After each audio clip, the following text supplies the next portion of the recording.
Hello. Hello! Hello! Hello. Você está nos Críticos.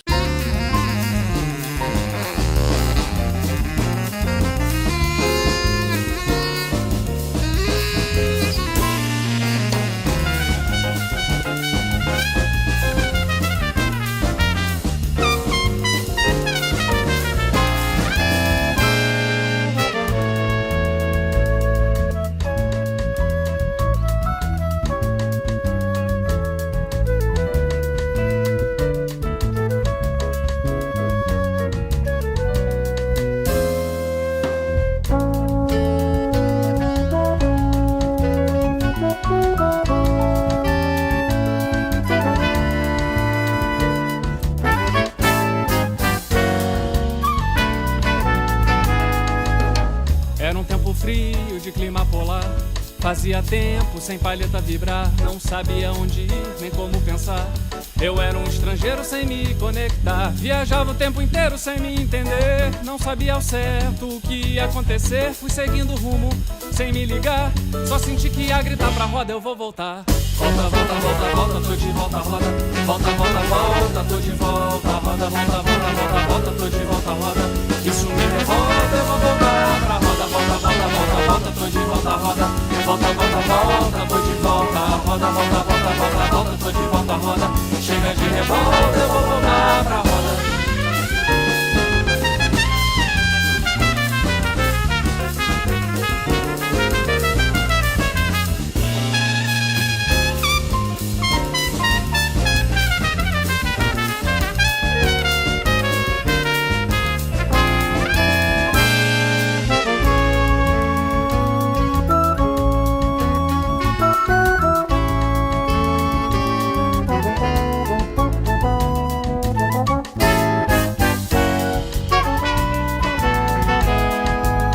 Eu não voltava pra casa por não perceber que faltava alguma coisa pra me preencher. Um vazio angustiante me fez enxergar. Eu não quero mais chorar pra roda, eu vou voltar.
Volta, volta, volta, tô de volta. Roda, volta, volta, volta, volta, tô de volta, roda.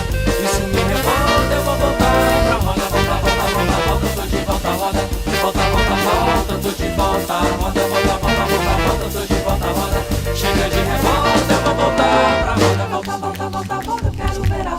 quero sentir a roda, quero pular, quero gritar, quero aplaudir a roda, quero Volta, parar de volta, me volta, esconder, volta, quero quero ver a aparecer, roda, quero sentir a roda, quero pular, quero gritar, quero aplaudir a roda, quero parar de me esconder, quero aparecer, eu quero ver pra crer, onde é que tá a roda, volta, volta, volta, volta, quero ver a roda, quero sentir a roda, quero pular, quero gritar, quero aplaudir a roda, quero parar de me esconder, quero aparecer, eu quero ver pra crer, onde é que tá a roda, volta, volta, volta, volta, quero ver a roda, eu quero ver pra crer, onde é que tá a roda. O que eu queria Aham. saber de você, logo de cara, é o seguinte: é difícil hoje, com toda essa tecnologia que a gente tem, conseguir extrair música de um instrumento tão simples e tão legal quanto o saxofone para lançar discos, né? Lançar um novo álbum? Se é difícil, É.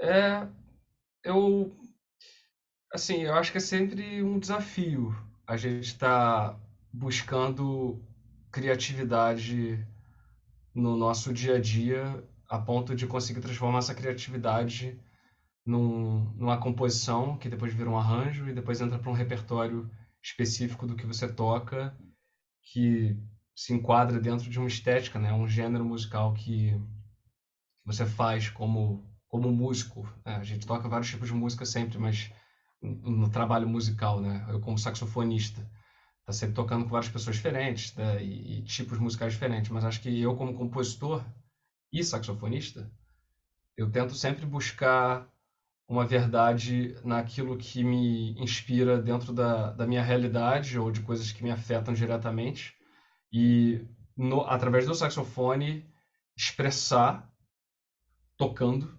essa realidade, mas a coisa ela se mistura, porque não é só o tocar, né? É todo o pensamento de você conceber uma ideia musical e um arranjo do que aquilo significa, você pensar na harmonia, nos acordes, né? Na forma, né?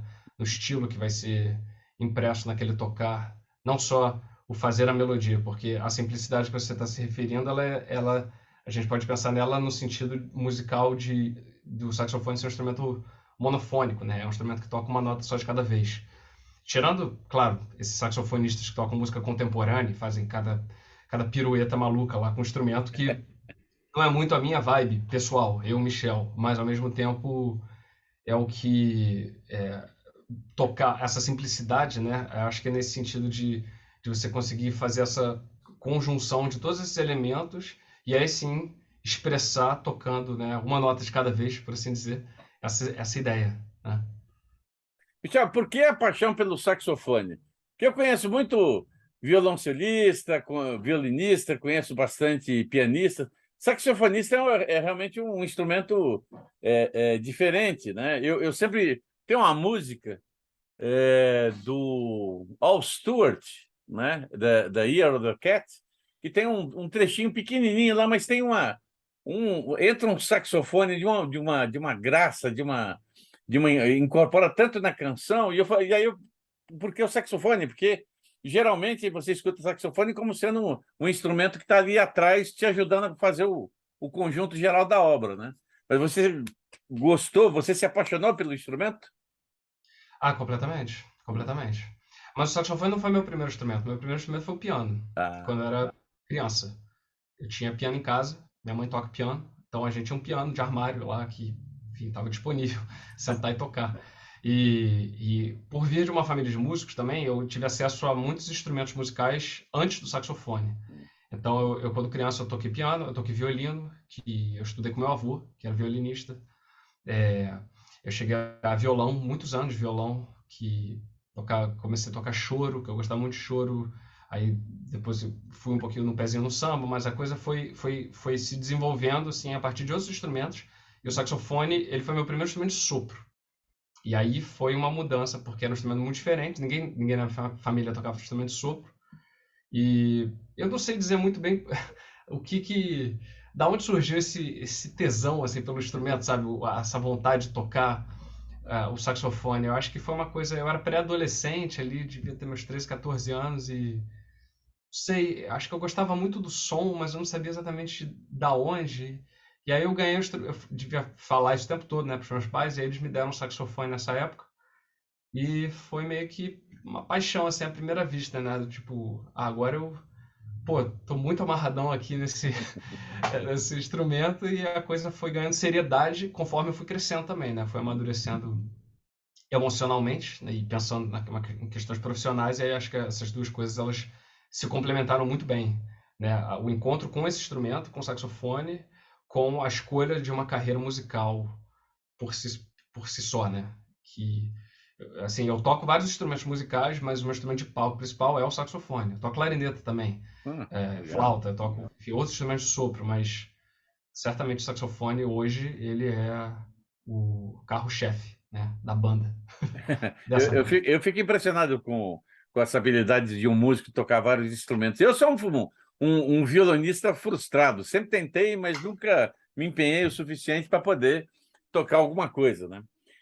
Um Aham, amigo meu me ensinou a tocar violão, não, piano, na época do colégio. Ele se formou, pianista, tocava muito bem. E aí ele resolveu me ensinar. Só que, sabe como é que é, né? Adolescente, você começa a aprender, mas você não consegue praticar porque você não tem um piano em casa, né? Aí fica um sim, negócio meio complicado. Eu estava sim. vendo aqui no material que me mandaram da sua carreira, né?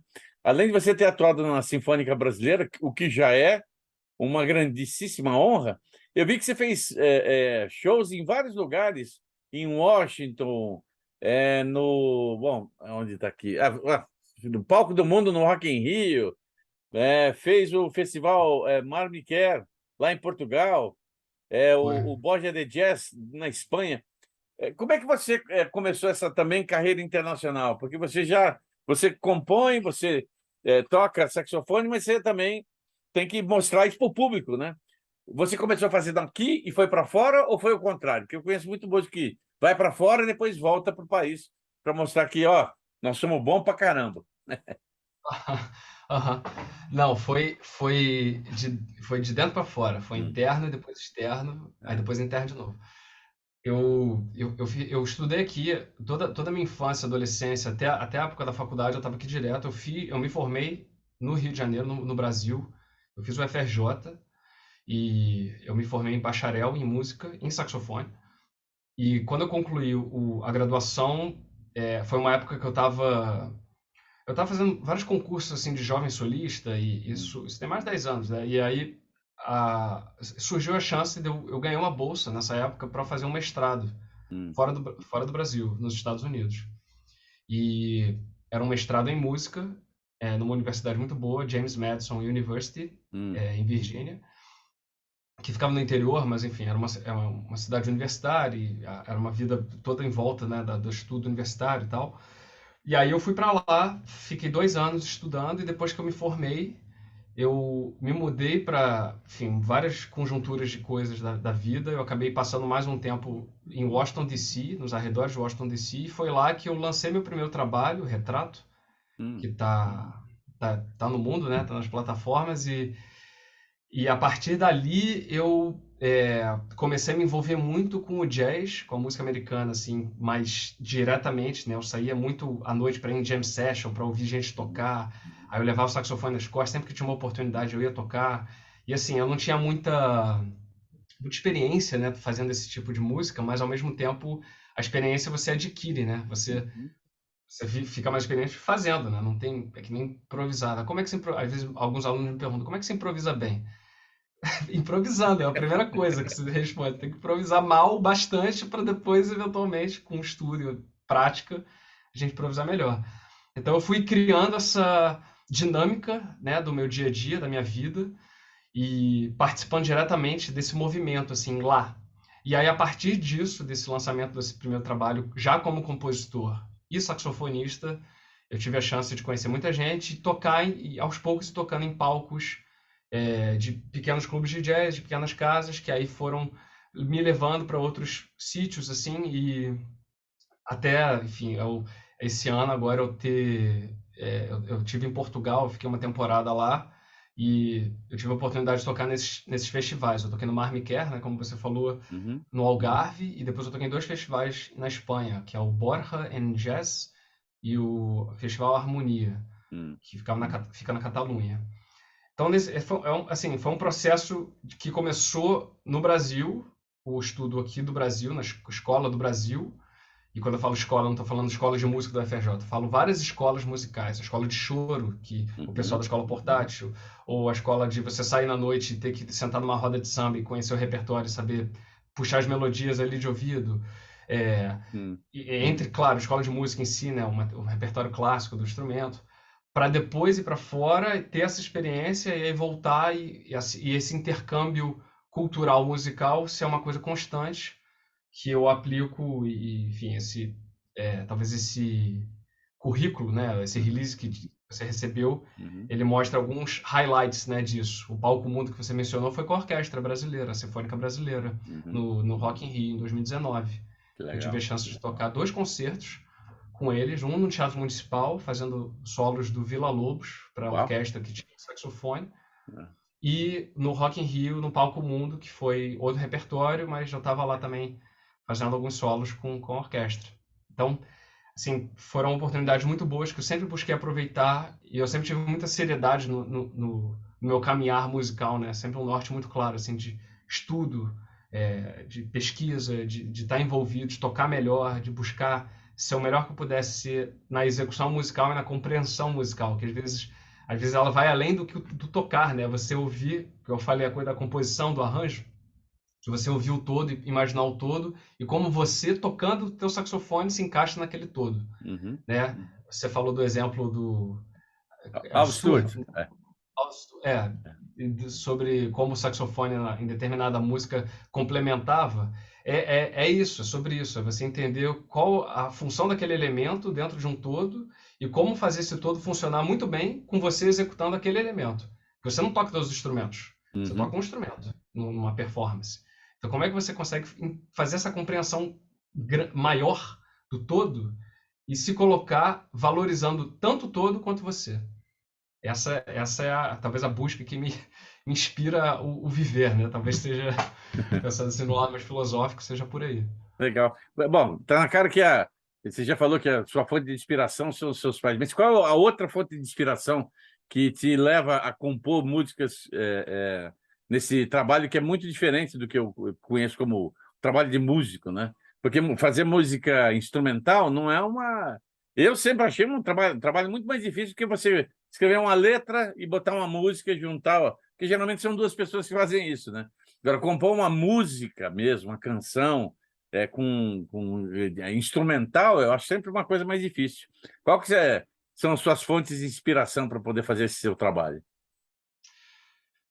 Eu vou tentar responder isso sendo mais específico. Por exemplo, o Nuremberg no Stator, que é a faixa que abre o disco. Essa faixa ela foi inspirada pela minha relação com meu avô. E como ele foi o meu primeiro, vamos dizer assim, principal tutor, principal professor na música. Mentor, incentivador, né? Porque eu era criança, então assim, você não tem muita noção das coisas. Você copia o que te falam, né? Mas ao mesmo tempo, aquilo foi muito marcante para mim, porque a relação que ele teve comigo nesse sentido musical sempre foi de incentivo e de apoio. E mesmo eu não sendo violinista, que era o instrumento dele, esse incentivo ele transgrediu o instrumento, ele se tornou uma coisa muito maior que eu levei para minha vida. Então a inspiração do Nuremberg no Stator, ela vem dessa relação e da relação também do judaísmo que me foi ensinado através dele, da cultura da geração dele, dos pais que vieram ao Brasil, enfim, antes da Segunda Guerra Mundial e toda essa trajetória de perseguição que teve presente na vida dele por causa de cultura, de religião e que me foi passada, né, para a minha geração. Então, essa mistura tanto dessas questões culturais religiosas quanto da questão musical foram a inspiração para escrever esse tema que depois virou um arranjo e entrou no repertório do disco. Então, isso é uma coisa. A música De Volta à Roda, por exemplo, que é uma canção, ela é cantada e eu canto essa música, além de ter escrito os arranjos e feito a composição. Ela é uma música que remete ao tempo que eu estava nos Estados Unidos e eu estava muito, muito infeliz porque era uma, enfim, uma sociedade muito diferente do Brasil, Uhum. as pessoas são mais frias, o clima é mais frio, tudo é mais frio, então eu me sentia muito solitário, tinha essa questão da solidão, e aí em determinado momento eu saí de casa um dia para despretensiosamente ir numa jam session, né, numa roda de jazz, levei o saxofone nas costas, acabei tocando, encontrei um monte de gente muito boa, grandes músicos, pessoal que incentivou ali, virou, sabe, teve uma catarse ali, um negócio que eu voltei para casa muito pilhado, assim, no meio da madrugada, tipo, cara, não consegui dormir e tal. Aí me veio aquela melodia, eu comecei a escrever a melodia que eventualmente se desenvolveu num arranjo que, de novo, entrou no repertório do disco. Então foi uma inspiração ali de uma situação emocional, totalmente situacional, completamente diferente do Nuremberg do State, por exemplo. Outra música que talvez seja mais complexa, talvez não, certamente é a mais complexa do disco, que é o Forró na Brasa. O Forró na Brasa é um cordel, é uma história em cordel. E ela foi feita em parceria com o Frederico Israel, que é um cordelista, escritor, que é um amigo de infância, e a gente... eu já tinha escrito o tema, a música, assim, o base. E aí eu, em parceria com ele, você falou da parceria letra-música, né? Nesse caso, foi exatamente isso, só que é um cordel de 10 minutos. Então, é uma obra muito complexa nesse sentido. A gente tinha essa infância em comum, adolescência em comum, de morar no Rio e ter casa na Serra, aqui em Teresópolis, e aí, enfim, passar férias lá e voltar e ter as mesmas anseios e desejos de qualquer garoto adolescente. E aí a gente foi compartilhando essas coisas e criou uma história juvenil, de um garoto, da perspectiva de um garoto, que depois se desenvolveu no arranjo que virou a música, né? Que é um tema extremamente complexo, que passeia por vários estilos musicais, vários compassos musicais diferentes, várias sensações diferentes que acompanham a história.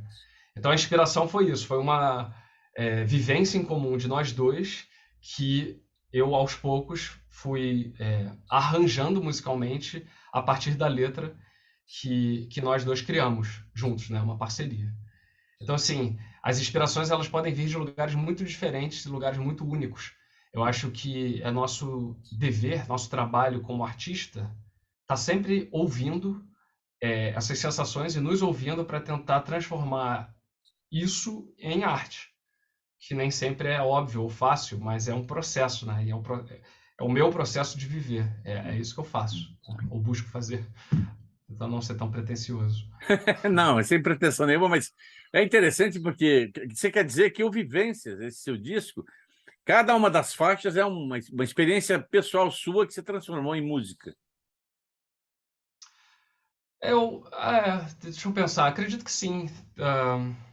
O Nuremberg no State, o Faith também, que é uma história, também uma história trágica que fala sobre morte, porque foi um encontro num jantar de Shabbat, quando eu morava nos Estados Unidos, e eu encontrei um rabino que me convidou para a casa dele para um jantar, e eles foram super hospitaleiros, mas a mulher dele tinha uma doença rara, e aquilo me mexeu também, e aí me inspirou a fazer uma melodia que depois virou um arranjo, que depois entrou no repertório.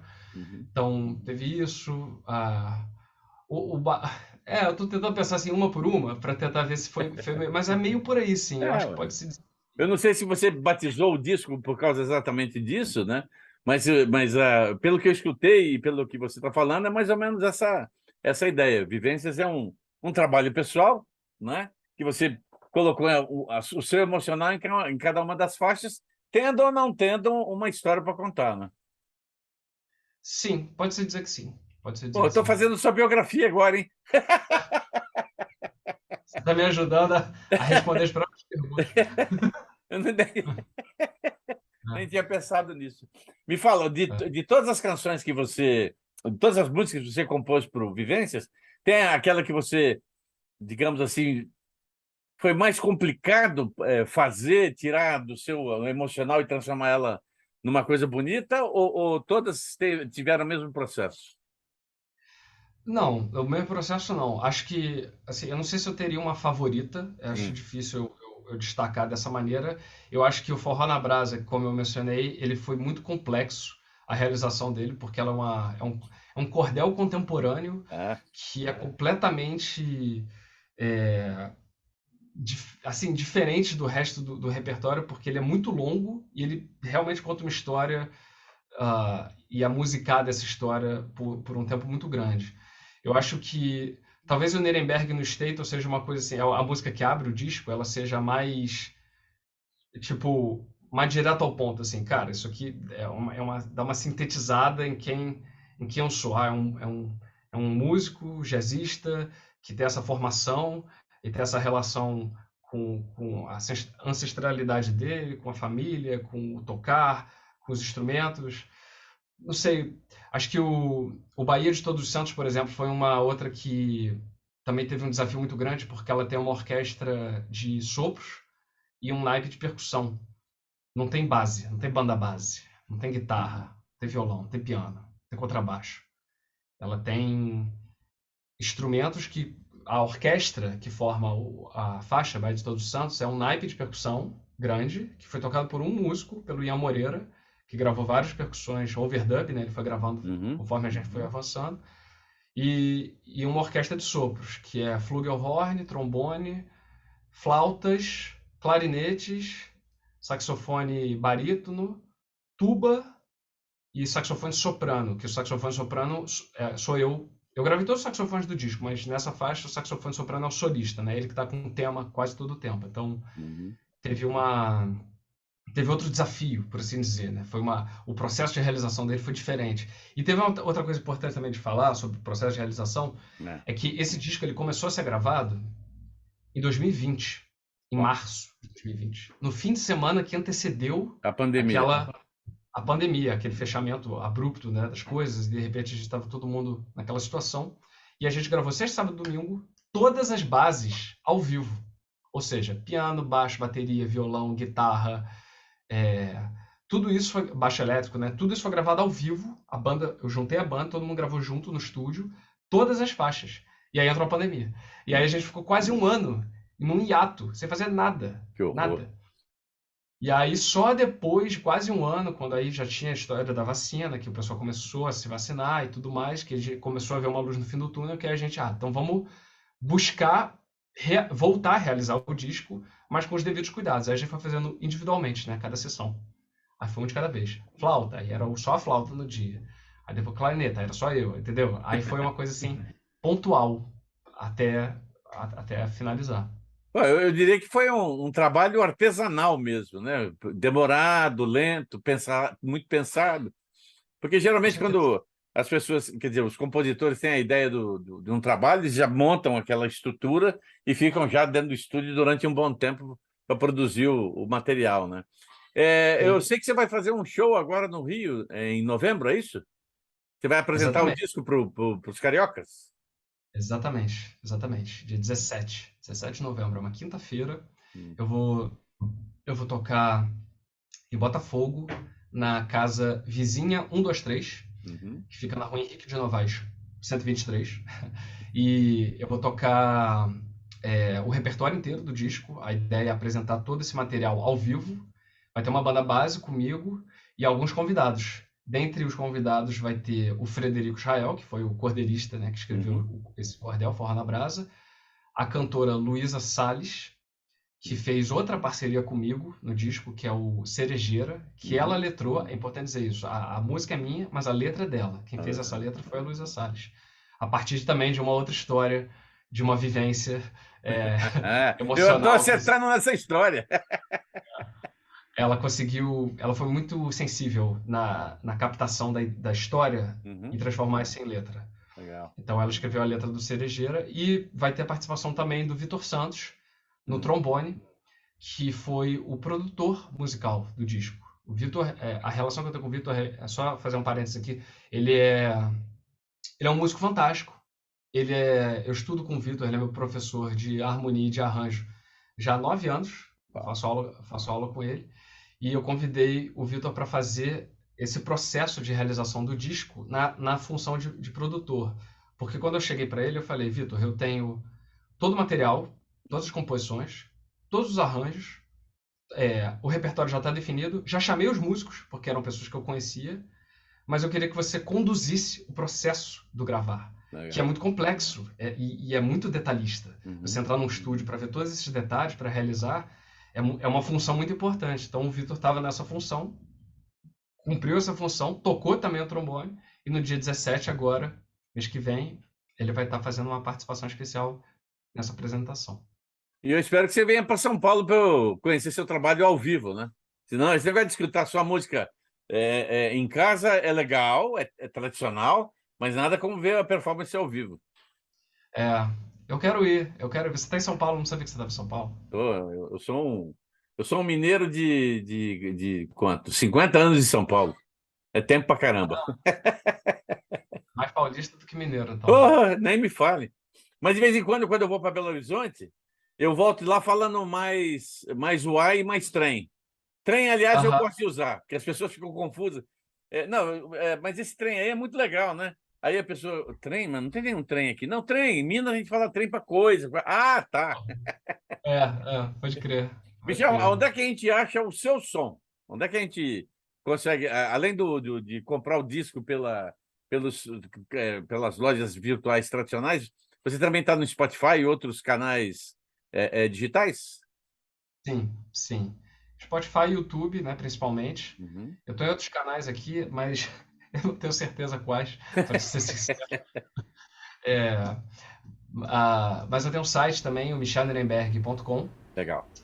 .com. É .com? .com. Eu fiquei na dúvida agora se é BR, mas acho que tem BR não. É só michelnirenberg.com, que é onde eu ponho meu calendário atualizado, sempre. Tem uma página lá que é calendário. E aí eu sempre estou atualizando o calendário para quem quiser acompanhar onde eu vou me apresentar.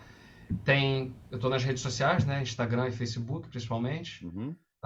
E eu tenho um canal do YouTube, onde, enfim, pode ouvir o disco e outros materiais também do meu trabalho. Legal. Eu ia falar para a gente colocar, você fazer tocar um pouquinho, mas, conhecendo o YouTube como eu conheço, derrubariam a nossa entrevista. Então, para quem quiser escutar, tem os canais do YouTube do Michel, então você pode, ou mesmo já entrar para, digamos, fazer a degustação no Spotify, porque foi onde eu escutei todo o disco, né? Achei muito legal.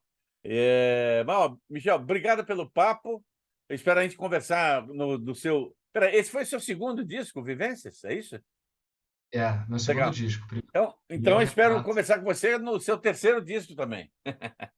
Com certeza. Pô, se Deus quiser. Eu estou muito feliz. Esse disco foi um processo muito árduo de botar no mundo, principalmente porque teve uma pandemia no meio dele. E é o meu primeiro disco que é 100% autoral. Então, a primeira vez que o meu primeiro disco ele era metade, mais ou menos, mas esse ele foi 100% como compositor também. Então, estou muito, muito feliz, muito grato por todo mundo que participou. Eu poderia ficar aqui nomeando todo mundo que tem uma parcela de responsabilidade na realização do Vivências.